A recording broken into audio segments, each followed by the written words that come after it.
Hello, everybody. This is Jim Ransom with another edition of Morning Jim Poetry. Today we will explore a few poems from an excellent book of poetry just released by Meadowlark Books. It's called Puzzled by Ruth Maus, with art by her niece Katja Weiss. Here's the book right here, and the cover's really gorgeous. And the illustrations, one of which is the cover art, are by her cousin, who is a very good artist, I would say, using various styles of art. Impressionist art. She's got portraits in here of various things and people. Here's a still life of an apple. I think it's very well done. And here's another still life painting of a jumble of silverware. So you see, she's got a lot of art in there. I like that. I did that several years ago with my book of poetry called Immortal Prairie. Some of you have a copy of it, and you will remember that. But anyway, this book is full of good poetry. I think it's actually probably, I hate to say this, but it's probably Ruth Maus's best poetry thus far. And I'm really excited about it.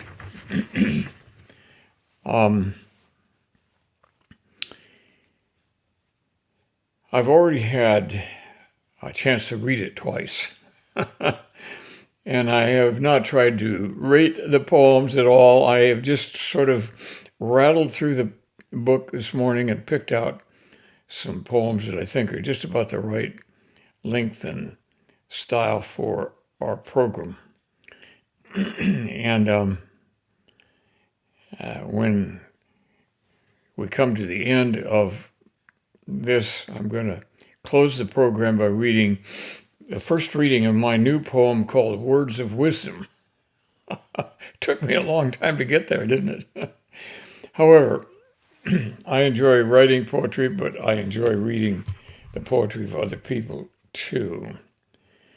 Now, if I can just find these poems that I have marked here, and the first one I'm going to read is called Order by Ruth Maus. Order. There's safety in good habits. Tidy, solid, set routines are best. Laundry, sweep, and mop each Friday, towels and sheets exactly pressed. Socks by color in the sock drawer. Shoes by season on shoe trees. Boots lined up on closet's clean floor, purposefully and with ease. Books arranged by topic and size. Canned goods stacked a certain way. Diligent and organized, though why so careful I can't say. Filing each form in its right place, folders alphabetically. Being neat is no disgrace, and I make no apology. I survey the prim results obsessively, despite the day when you with one grand feckless insult died in bloody disarray. So the sun will still come up, the rain will fall, the orchards bloom, but I must fill the peppermill and dust the goddamn dining room. That's an interesting poem, isn't it? She gives a good description of an orderly life, but the voice of the poem reveals that he or she resents disorderliness. We don't know where these habits arouse, but we might guess from the poet's mother or a former husband. Who knows? But that, I think, is a good starting place. Order by Ruth Maus. Now, I want to read another one of hers from this book. It's called Life is Full of Disappointments. Life is full of disappointments. We all know that already, but let's hear about this. Your ice cream scoop falls off the cone. Your golden lab chokes on a bone. It rains on your long-planned parade, just lemons, never lemonade. The microwave burns down your house. The neighbor runs off with your spouse. Your Tesla and your stocks both crash. Your Facebook friends are talking trash. Your teenager consumes your stash. You get a poison ivy rash. Your banker says you're out of cash, enough to make your teeth gnash. At times like this, turn to a pro. As Buddha said, let that shit go.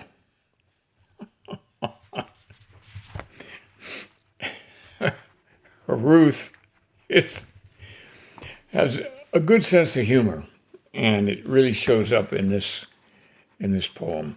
Even though I would have to say that most of her poems depend on a wry sense of humor, and also they're not always happy subjects. I've tried to pick some of her poems that do have happy subjects, but they don't all. Here's one that is a very good poem, but not exactly a happy poem. It's called The Hardest Part. You tell yourself you live a normal life, but one day see you've played 1,000 games of spider solitaire on your device. You realize the ones you loved have gone. With little effort or as little thought, perhaps it wasn't personal. You can't demand that life will always go your way. Dance to the expectations of the crowd. Experience a violence or two. Some hurt so pitiful you can't unfeel it. Poisons every notion that might bring a smile, a pleasant sentience, a joy.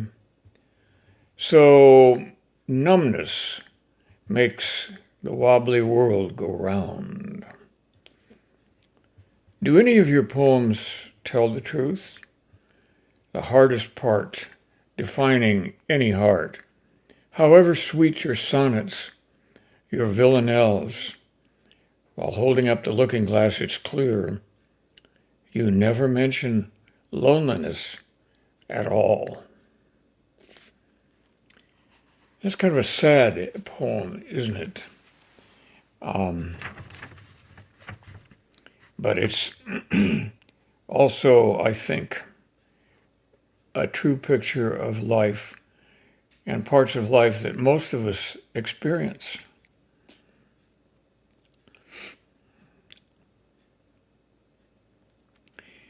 The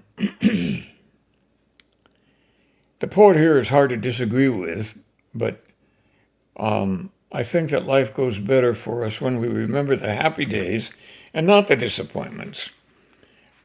So I'm going to let Ruth do some of that for us today. She's written a 3-part poem, of which only one will I read today, and it's called In the Backyard.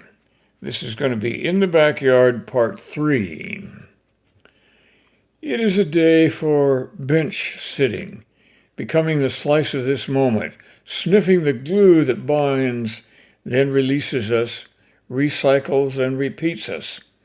It is a day the happy is too strong. Petunias carelessly flashing their pinks, wild to the world. A backyard squirrel knows, then gnaws a beautiful walnut bracketed in the parentheses of approaching autumn. Two small lizards skip through the potted palms and succulents. Nowhere else they would rather be. An all-expense-paid life requiring a few bugs and the ability to fold in on oneself, some patchwork sun.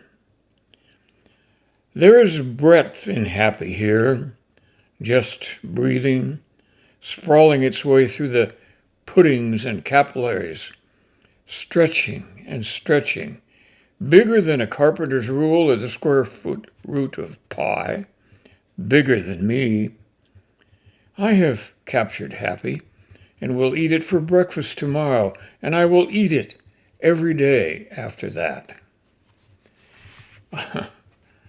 Yeah, this is a poem from being happy in your own backyard, and I think we can say that Ruth has her happy moments, for sure. I think that this is a book that should be in your poetry library. And if you don't have one, get going. It's time. I think you can get the book by going to the website, Ruth's website, or perhaps the website for the publisher, which is Meadowlark Books. Anyway, that's your introduction to puzzle. I'm sure we'll come back to puzzle in the future, and we might even read the title poem from the book. Poetry books usually have a title that also is the title of an individual poem in the book. I know mine did, and I've seen a lot of others that way. But it's time now, I think, for my contribution for today. It's a poem, a new poem that I wrote just 2 weeks ago, and it's called Words of Wisdom. Words, words, words. I stand before you bent on speaking words, words that gleaned from centuries beyond you and me, words brought to being and first formed by fingers not attached to slavish keyboards, words written first with chalk or carved laboriously into clay or painted on the walls of caves. Words, words, words, the tools of poets, of prosers and other poseurs, with which we attempt to create or recreate war and peace, only one of which we are equipped for in our pride. War is what we best remember, with feats of valor and memories of awful deaths and tortures, wiping out entire peoples and chasing others and their strange languages to islands and mountains, far away from their original lands. Peace? What do we remember of it? And where was it? What special attraction does it have for heroes? Beautiful sunsets can be seen even in the midst of war. What attraction has silence, which at best we fill with music, or galleries of Rembrandts? True silence is rare. Even the night has bird calls. True silence may be only a polar experience. Even then we may have ringing in our ears and voices from the past full of pathos and grief. We will have plenty silence after death, buried too deep for the wolves to dig us up, or gone in smoke and saved as silent ashes.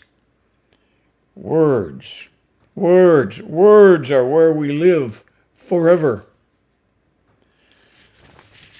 Okay, that's my contribution, and that's it for today. I've got a couple of ideas for what I'm going to read next week, but I won't spoil it for you now because I might change my mind. And I'll try not to spoil it then either. So in the meantime, be happy. Bye now.